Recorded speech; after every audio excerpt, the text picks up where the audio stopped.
વિદ્યાર્થી મિત્રો કેમ છો? મજામાં ને? એંગ્લો ઉર્દુ હાઈસ્કૂલ ગુજરાતી માધ્યમ ગુજરાતી વિષય શિક્ષક હું S જાદવ સમીર સર આપ સૌનું આજે ગુજરાતી વિષયમાં નિબંધ લેખનના પીરિયડમાં આપ સૌનું હાર્દિક સ્વાગત કરું છું. વિદ્યાર્થી મિત્રો, તમે ગદ્ય પદ્ય ભણો છો. છેલ્લા મેં બે એક પીરિયડમાં તમને લેખન વિભાગમાં અર્થ વિસ્તાર અને અહેવાલ લેખન લખાવ્યો. મિત્રો, બોર્ડની પરીક્ષામાં વિભાગ ડીમાં મોટા માર્કના પ્રશ્નો એમાં નિબંધ પણ પૂછાય છે. તો વિદ્યાર્થી મિત્રો, મોબાઈલ આડો રાખી ફક્ત તમે આ વિડીયો સાંભળજો.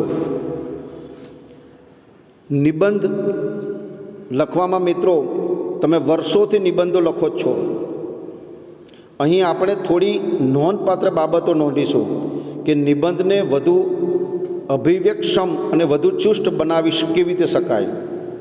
તો નિબંધ લખવામાં તમારે આટલી ધ્યાન રાખવું પડે મિત્રો કે પહેલાં નક્કી કરી લો કે તમે કયા પ્રકારનો નિબંધ લખવા માગો છો. અને તમને ખ્યાલ હશે કે તમે નિબંધ વિવિધ પ્રકારના હોય છે. એમાં પ્રકૃતિ વિષયક, માહિતી પ્રધાન, ઘટના પ્રધાન, ચિંતન પ્રધાન, આત્મકથા, આવા વિવિધ નિબંધો લખવાના હોય છે. તમે જે નિબંધ લખવા માગો છો મિત્રો, એમાં કઈ વિગત આવી શકે તે વિચારો અને નોંધો. એના મુદ્દા તારવો, આ મુદ્દાની કાચી યાદી બનાવો. ત્યારબાદ મુદ્દાની ક્રમિકતા નક્કી કરો કે કયો મુદ્દો પહેલાં લેવાશે. તમારો નિબંધ વધુ ચુસ્ત બનશે અને વધુ લખાણ પ્રવાહી લાગશે. મિત્રો, એમાં સમાનાર્થી શબ્દો, વિરુદ્ધાર્થી શબ્દો, રૂઢિપ્રયોગ, કહેવત, દુહાવો વગેરે અભ્યાસ કર્યો છે તો તેનો ઉપયોગ પણ કરો અને તમારા લખાણને વધુ સચોટ અને અસરકારક બનાવો. વિદ્યાર્થી મિત્રો, તમે પસંદ કરેલા નિબંધ અનુસાર તમારી ભાષા હોવી જોઈએ. તમે પ્રકૃતિ વર્ણનનો વિષય જો પસંદ કરો તો એમાં પ્રકૃતિનું દૃશ્ય નજર સમક્ષ ખડું થઈ જાય એવા સૂક્ષ્મ વિગતો સાથે વર્ણન કરવું જોઈએ. પ્રકૃતિના રમ્ય અને રૌદ્ર રૂપની વાત કરવી જોઈએ. રમ્ય એટલે સુંદર, ગમે તેવા, રમણીય, અને રૌદ્ર એટલે ભયાનક. આમ પ્રકૃતિના રમ્ય અને રૌદ્ર બે સ્વરૂપો છે. અને એ વાત કરતી વખતે તેને માનવ સ્વભાવની સંકુલતા સાથે પણ સાંકળી શકાય. પ્રકૃતિ મન હૃદયને સ્પર્શે છે અને તેથી તેમાં પ્રયોજેલા ભાવવાચક, ઉદ્ગારવાચક વાક્યો પણ નિબંધને તમે વધુ હૃદયસ્પર્શી બનાવી શકે છે. જો તમે માહિતી પ્રધાન નિબંધ લખવા માંગતા હો તો તમારી પાસે મુદ્દાઓને અનુરૂપ માહિતી હોવી જરૂરી છે. મિત્રો, જો તમે ચિંતનાત્મક નિબંધ લખવા માંગતા હો તો એમાં શીર્ષકના શબ્દોને ખોલીને ઉદાહરણ દ્રષ્ટાંતો દ્વારા તેની પરિભાષાને સ્પષ્ટ કરીને તાર્કિક ક્રમિકતાથી બધી વિગતો ચુસ્ત રીતે મૂકવી જોઈએ. પ્રકૃતિ વિષય કે ઘટના પ્રધાન નિબંધમાં થોડી સ્વૈર વિહાર થઈ શકે. સ્વૈર વિહાર તમે મુક્ત મને તમે તમારા મૌલિક વિચારો પર રજૂ કરી શકો. પણ ચિંતનાત્મક નિબંધમાં સ્વૈર વિહારની નબળી બાજુ બને. ચિંતનાત્મક નિબંધમાં તમે તમારા મૌલિક વિચારો વધુ ન તમે રજૂ કરી શકો. મિત્રો, એમાં ચિંતનાત્મક જ હોય, એમાં વિચાર હોય. જો તમારે આત્મકથાત્મક નિબંધ લખવો હોય તો તમે વિચારી જુઓ કે તમને કેવી વાત સાંભળવામાં રસ પડી શકે. આત્મકથા, પોતાની આત્મકથા તો કોણ સાંભળે, ક્યારે સાંભળે? તેની આ પ્રકારના નિબંધમાં બોલચાલની લઢણ નિબંધને આકર્ષક બનાવી શકે છે. વળી જે પોતાના જીવનના અંતિમ તબક્કામાં હોય તે પોતાના જીવનના સારરૂપ કોઈ સંદેશ આપે.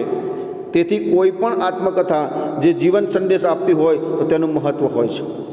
મિત્રો, આમ નિબંધને યોગ્ય ભાષા, રૂઢિપ્રયોગ, કહેવત, અલંકાર આદિના ઉપયોગથી તમે એને આકર્ષક શૈલી, તાર્કિકતા, પ્રવાહિકતા વગેરે તમારા નિબંધને વધુ આસ્વાદ્ય બનાવી શકે છે. તો મિત્રો, નિબંધનું માળખું કેવું હોઈ શકે? તમે જ્યારે બોર્ડની પરીક્ષામાં કોઈ પણ પરીક્ષામાં નિબંધ પૂછાયેલો નિબંધ લખો તો આટલી વસ્તુ યાદ રાખવાની. તો નિબંધ લખવાના મુખ્ય 3 ભાગ પડે છે. 3 ભાગમાં વહેંચી શકાય છે. એક આરંભ, બીજો વિષય વસ્તુ અને ત્રીજો સમાપન. આરંભ એટલે શરૂઆત, વિષય વસ્તુ એટલે મધ્ય ભાગ અને સમાપન એટલે અંત ભાગ. તો આપણે જોઈએ આરંભ. શરૂઆત કેવી હોય? તો નિબંધનો આરંભ વિષયનો પ્રવેશ કરાવનાર હોવો જોઈએ. કાવ્ય પંક્તિ, સુભાષિત કે પ્રસંગથી થતો આરંભ આકર્ષક લાગે. આ આરંભની વાત થઈ. વિષય વસ્તુ એટલે મધ્યનો ભાગ. નિબંધનો આ ભાગ મહત્ત્વનો છે. તેમાં મહત્ત્વના મુદ્દાઓ સ્પષ્ટ રીતે, તાર્કિક રીતે મુકાયેલા હોવા જોઈએ. સમાપન, સમાપન એટલે અંત ભાગ. આખા નિબંધના અંતે વિગતના સારરૂપ ફકરો, સારરૂપ એટલે એનો સંક્ષિપ્તમાં તમામ એનો અર્થ આવી જાય અને તેમાંય જો સૂત્રાત્મક રીતે મૂકી શકાય તો અંત વધુ આકર્ષક અને સચોટ બને છે મિત્રો. તો આ તમે જોયા આરંભ, વિષય વસ્તુ અને સમાપન. મિત્રો, પરીક્ષાની દ્રષ્ટિએ જોઈએ તો બોર્ડની પરીક્ષામાં કેટલાક નિબંધો વારંવાર પૂછાતા હોય છે. તો નિબંધના કેટલાક શીર્ષક આપ્યા છે, એ નિબંધ વિશે પણ વિચારી શકાય. તમે એને અભ્યાસ કરી શકો છો. શૈશવની રમતના મારા સ્મરણો, તમારું બાળપણનું સ્મરણ, એના વિશે પણ પૂછી શકાય છે. બીજો છે જીવનમાં રમતગમતનું મહત્ત્વ.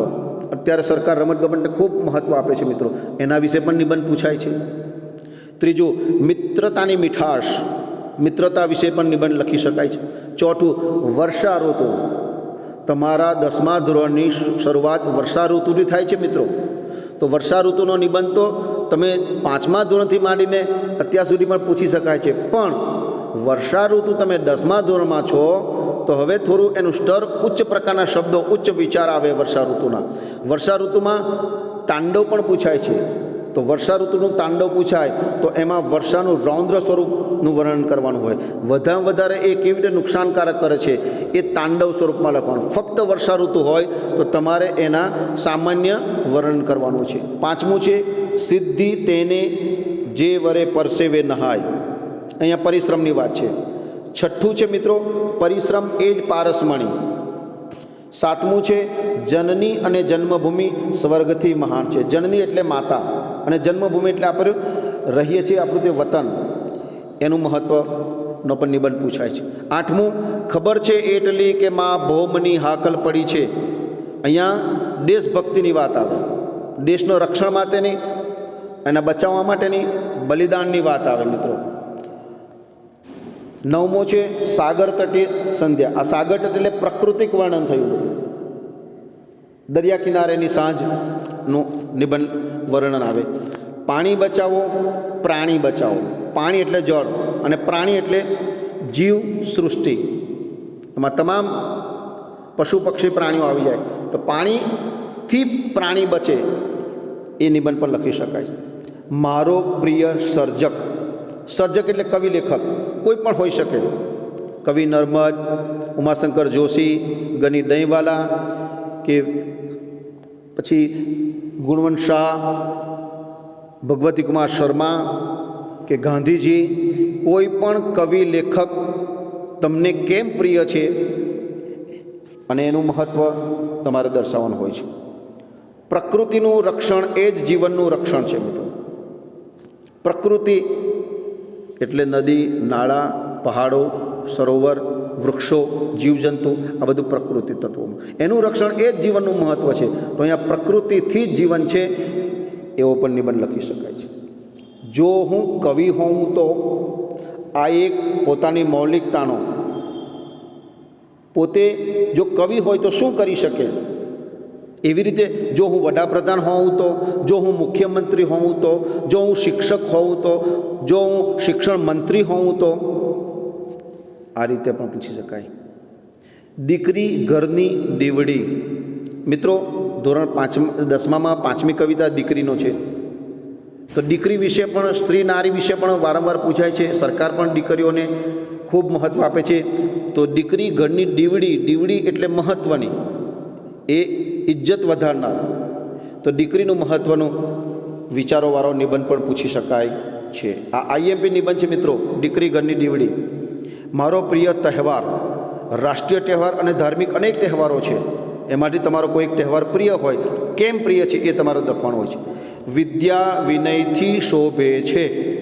અહીંયા વિનય એટલે વિવેક, રિસ્પેક્ટની વાત છે. વિદ્યા એટલે શિક્ષણ, જ્ઞાન, એને લગતો પણ નિબંધ પૂછી શકાય છે. 17મો, જીવનમાં પ્રામાણિકતાનું મહત્ત્વ. પ્રામાણિક ઈમાનદારીનો પણ જીવનમાં મહત્ત્વ હોય છે, એનો પણ નિબંધ પૂછાય છે. 18, પ્રાર્થના જીવનનું ભવ્ય બળ છે. પ્રાર્થના, ઇબાદત, બંદગી એ જીવનમાં ખૂબ મહત્ત્વનું છે મિત્રો, એને વિશે પણ નિબંધ પૂછી શકાય છે. 19, મારું પ્રિય પુસ્તક. કોઈ પણ તમારું પ્રિય પુસ્તકો છે, પછી ગાંધીજીનો આત્મકથા હોય કે પછી કોઈ કુરાન હોય, કોઈ ભગવદ્ ગીતા હોય, કોઈ રામાયણ હોય, મહાભારત હોય, કે પછી કોઈ પણ કવિ લેખકનું જાણીતું કોઈ પુસ્તક હોઈ શકે જે તમે ગમતું હોય. મનુભાઈ પંચોળીનું ઝેર તો પીધા છે જાણી જાણી, કોઈ પણ પુસ્તક હોઈ શકે. તો એ પુસ્તક વિશે તમારે લખવાનું છે અને કેમ પ્રિય છે એ વિચારો દર્શાવવાનો છે. માતૃભાષાનું મહત્ત્વ. આપણી માતૃભાષા ગુજરાતી છે, તો ગુજરાતી માતૃભાષા ધીમે ધીમે એનો મહત્ત્વ ઘટતું જાય છે મિત્રો.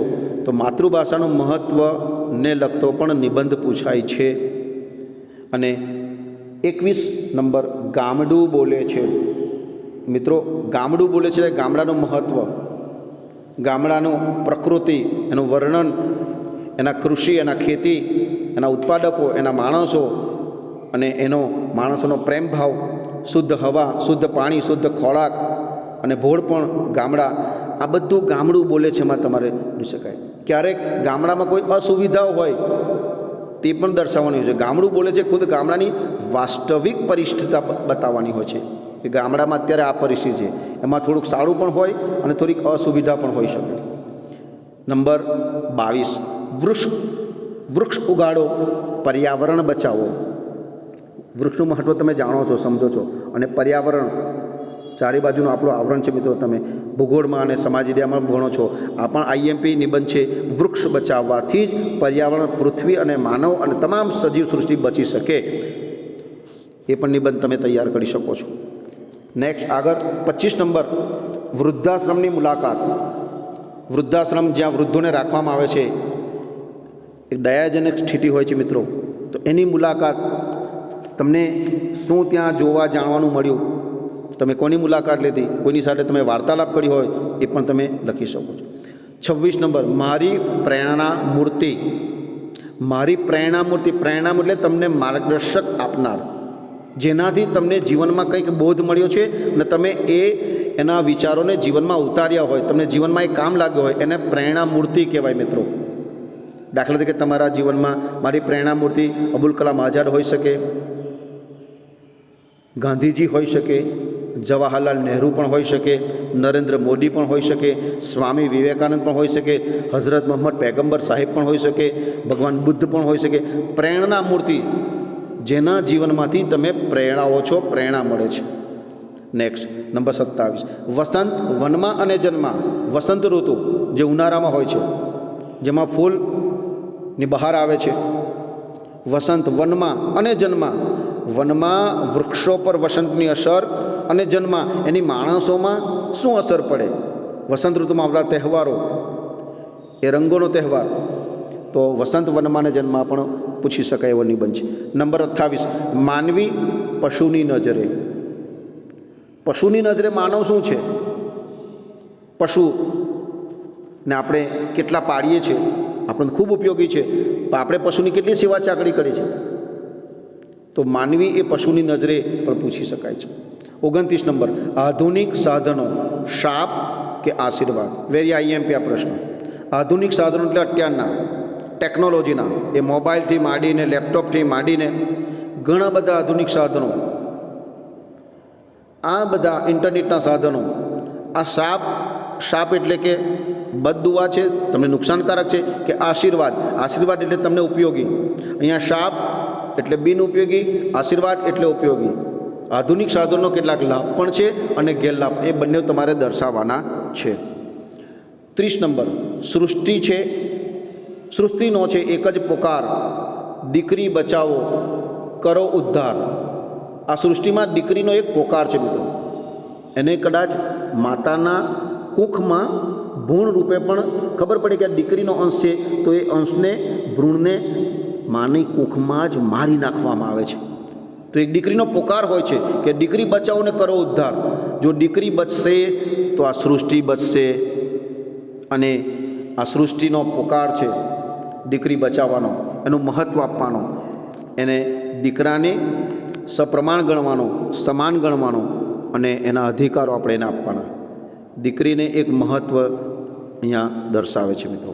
આ સિવાય બીજા મેં અત્યારના વાસ્તવિક અત્યારના વર્તમાન પરિસ્થિતિને ધ્યાનમાં રાખીને પણ નિબંધ પૂછાય છે મિત્રો. નદીનું રૌદ્ર સ્વરૂપ. અત્યારે તમે આસામ, બિહાર અને સૌરાષ્ટ્રના કેટલાક નદીઓમાં પૂર આવ્યા છે. તો નદીનું રૌદ્ર સ્વરૂપ, રૌદ્ર એટલે ભયાનકતા, જેનાથી નુકસાન થયું હોય એને લગતો પણ નિબંધ હોય. હા, તમારે જે તે નદીનું નામ લખવાનું છે અને એના નદી કિનારામાં શું પરિસ્થિતિ થઈ એ લખવાનું છે. બીજો છે દરિયાઈ વાવાઝોડા. છેલ્લા 2-3 વર્ષમાં આપણે મિત્રો જોયું છે કે આપણા ભારતના દરિયા કિનારા અને વિદેશમાં પણ ખૂબ દરિયાઈ વાવાઝોડા ફૂંકાયા છે. દરિયા કિનારાના શહેરો, ગામડાઓને ખૂબ તારાજી કરે છે, નુકસાન કરે છે. દરિયાઈ એના વાવાઝોડાના ભૌગોલિક નામ પણ અપાયા છે. તો આવો પણ નિબંધ પૂછી શકાય. બીજો છે ભૂકંપ. ભૂકંપની અસરો, ભૂકંપની તારાજી. તમે જુઓ છો કે છેલ્લા કેટલાક સમયથી ભૂસ્ખલન થઈ રહ્યા છે પહાડી પ્રદેશોમાં, હિમાચલ પ્રદેશોમાં. તો ભૂસ્ખલન લગતા, ભૂકંપને લગતા પણ નિબંધો લખી શકાય છે. અને છેલ્લો અત્યારે જે આપણે જેનાથી હેરાન પરેશાન થઈ ગયા છે, પૂરી વિશ્વ અને ભારત હેરાન પરેશાન થઈ ગયું છે, એ કોવિડ-19 કોરોના મહામારી. કોવિડ-19 કોરોના મહામારી, આ બીમારીથી આખી દુનિયા અને આપણો દેશ, આપણે સૌ હેરાન પરેશાન થઈ ગઈ છે. એટલા માટે તો ઓનલાઈન તમને ભણાવવા પડે છે મિત્રો. તો એને લગતું પણ પૂછી શકાય. લોકડાઉનની પરિસ્થિતિ વિશે પણ અલગ નિબંધ પૂછી શકાય. કોવિડ-19 કોરોનામાં હોસ્પિટલની શું પરિસ્થિતિ છે, તમારા શહેરની સોસાયટીની સફાઈની શું પરિસ્થિતિ છે, અભ્યાસની, શિક્ષણ પર શું શું અસર પડશે, કયા કયા ક્ષેત્રોમાં આ મહામારીની અસરો પડી છે, એ પણ તમે દર્શાવી શકો છો મિત્રો. આ કરંટ ટોપિકના નિબંધો પણ તમે તૈયાર કરજો, પરીક્ષામાં પૂછાયા છે. ફરીવાર અત્યાર સુધી મિત્રો મેં તમને સમજાવ્યું છે એ નિબંધ કેવી રીતે લખી શકાય, કેવા કેવા નિબંધો હોઈ શકે એ મેં તમને સમજાવ્યું. હવે મિત્રો તમારે તમારી નિબંધની નોટમાં આ વર્ષા ઋતુ નિબંધ લખવાનો છે. અત્યાર સુધી મેં સમજાવ્યું એ સમજવાની વાત હતી. હવેથી જે આ સ્લાઇડ શરૂ થાય છે એ તમારી નિબંધમાં અર્થ વિસ્તાર, બીજા નંબરમાં અહેવાલ અને ત્રીજો આ વર્ષા ઋતુ તમારી નિબંધની નોટમાં તમે લખજો. નોટ ચેક થશે અને માર્ક્સ મળશે. તો જોઈએ છે વર્ષા ઋતુ. મિત્રો તમે વર્ષા ઋતુ વિશે અત્યાર સુધી ઘણું બધું ભણીને ઘણું બધું લખીને આવ્યા છો, પણ ધોરણ 10માં વર્ષા ઋતુ આવી રીતે લખાય. અને આઈએમપી છે, અત્યારે ચોમાસાની સિઝન છે, પહેલી પરીક્ષામાં કદાચ પૂછાય પણ ખરું. તૈયાર કરજો, નિબંધની નોટમાં લખજો. અત્યારે આપણે જોઈએ છીએ વર્ષા ઋતુ. એના મુદ્દાઓ: પ્રસ્તાવના એટલે શરૂઆત, વર્ષાનું સ્વાગત, અષાઢ મહિનામાં મેઘરાજાની સવારી, શ્રાવણ મહિનામાં મેઘરાજાની ઝરમર, વાતાવરણ રમણીય અને કમનીય, ઉપસંહાર. ઉપસંહાર એટલે એનો સંક્ષિપ્ત પૂરેપૂરો સાર. તો આટલા મુદ્દાઓ લખી અને દરેક મુદ્દાઓ પર તમારે એના થોડું વર્ણન કરવાનું હોય છે. આપણે જોઈએ છે વર્ષા ઋતુ. એક સોહામણી સાંજે મેઘરાજા ગુજરાત પર મન મૂકીને વરસ્યા. એ સાંજે મેઘરાજાએ પ્રજાને પોતાના જળબંબાકાર રૂપનું અનોખું દર્શન કરાવ્યું. સૂરજના આકરા તાપથી ભૂમિ અને ભૂમિવાસીઓ ત્રસ્ત થઈ ગયા હતા. ત્યાં અચાનક આકાશ વાદળોથી ઘનઘોર છવાઈ ગયું. વીજળીના કડાકા અને વાદળોના ગડગડાટ સાથે વરસાદ તૂટી પડ્યો. વરસાદમાં નદી કિનારે ફરવા નીકળેલા કોલેજના વિદ્યાર્થીઓ પર વીજળી જોરથી કડાકા સાથે પડી અને એક વિદ્યાર્થિનીનું પ્રાણ પંખેરું ઉડી ગયું, બીજાને ઘાયલ કરી દીધા. જોતામાં મેઘરાજાનું એક ચક્રી શાસન શરૂ થયું. નાની મોટી ગાડીઓ પાણીમાં નાવ બનીને તરવા લાગી. મોટા તોટિંગ ઝાડ તૂટ્યા. રસ્તાઓ પર જાણે કાચો પુલ તૈયાર થઈ ગયો. પવનના વેગીલા સુસવાટ આગળ છત્રી, રેઇનકોટ કે શણની ગુણીનું શું ગજું? ખેતરેથી પાછા ફરતા ખેડૂતોની ગુણી માથા પરથી ક્યાંય દૂર ફેંકાઈ ગઈ અને ખેડૂતોને પાણીથી તરબોર કરી દીધા. શાળાએથી પાછા ફરતા બાળકોને તો એ વરસતા વરસાદમાં નાહવાની મજા આવતી હતી. કામ ધંધેથી ઘેર જઈ રહેલા માણસોની હાલત કફોડી થઈ ગઈ. ટેલિફોન કહ્યા વગર હડતાલ પર ઉતરી ગયા. ઠેર ઠેર મોબાઈલ નેટવર્ક પણ ઠપ થઈ ગયા. આથી કુટુંબીજનોને ચિંતામાં પડી ગયા. નીચલા વિસ્તારમાં કેટલાક ઘરોમાં મેઘરાજાની અતિ મહેર ભારે પડી ગઈ. તેમના ઘર પાણીમાં તરવા લાગ્યા. ફૂટપાથ પર રહેતા બિચારા ગરીબોની તો એકદમ બુરી હાલત હતી. પણ હવે વખતે સૌથી વધુ ફાયદો હોટલવાળાઓને અને સ્ટેશન પરના સ્ટોલવાળાઓને થયો. રસ્તા પર અટવાઈ ગયેલાઓએ હોટલમાં જઈને પેટની ભૂખ સંતોષી તો સ્ટેશન પરના સ્ટોલવાળાને ત્યાં પ્રવાસીઓની ભીડ જામી. અષાઢી સાંજના અંબર ગાજે મેઘાદંબર ગાજે. અષાઢી મેઘરાજાનું આવું તોફાની અને ભયાનક રૂપ માનવીને કેવા હેરાન પરેશાન કરી મૂકે છે તે નજરો નજર જોવા મળ્યું. પણ આ જ મેઘરાજા ઝરમર વરસે ત્યારે વાતાવરણ શીતળ થઈ જાય છે. શ્રાવણ મહિનામાં ધીમે ધીમે કુસુમરજ લઈ ડોલતો વાયુ વાયની જેમ મેઘરાજાને ઝરમર વરસતા જોઈને કવિ રાજેન્દ્ર શાહની પંક્તિઓ યાદ આવી જાય છે. આ શ્રાવણ નીતર્યો શરવડે કોઈ ઝીલો જી, પેલા રેતી ચાલ્યા જાય, પેલા રેલી ચાલ્યા રૂપ કોઈ ઝીલો જી. વીણાના તારની જેમ રણજરતો વરસાદ, મંદ વહેતા પવનની સાથે વાતાવરણમાં ફેલાતી માટીની સુગંધ, વરસાદમાં નહાતા બાળકોની કિલકિલાટ, ઝીણા ઝરમર વર્ષે મેં ભીંજે મારી ચૂંદડી એવું ગાતી નવયૌવનાના ખુશખુશાલ ચહેરાઓ, ગાયોની કોટે બાંધેલી ઘંટડીઓના મધુર અને કર્ણપ્રિય રણકાર વગેરેથી વર્ષાની શ્રાવણી સાંજ અતિ રમણીય અને કમનીય લાગે છે. વિદ્યાર્થી મિત્રો, અહીંયા વર્ષા ઋતુ નિબંધ પૂરો થાય છે.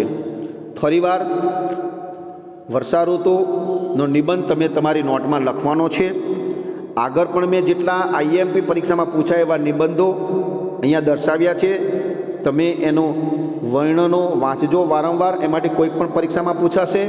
અને ફરીવાર તમારી નિબંધની નોટમાં 3જા નંબરમાં આ વર્ષા ઋતુ નિબંધ લખવાનો છે. જુઓ, શરૂઆતમાં વર્ષા ઋતુ એની પ્રસ્તાવનામાં સુહામણી સાંજથી શરૂઆત થાય છે. ઉનાળાના આકડા તાપથી ભૂમિ ટપી ગઈ હોય અને પછી વાદળનું ઘનઘોર છવાયું હોય એ પ્રસ્તાવનામાં આવ્યું.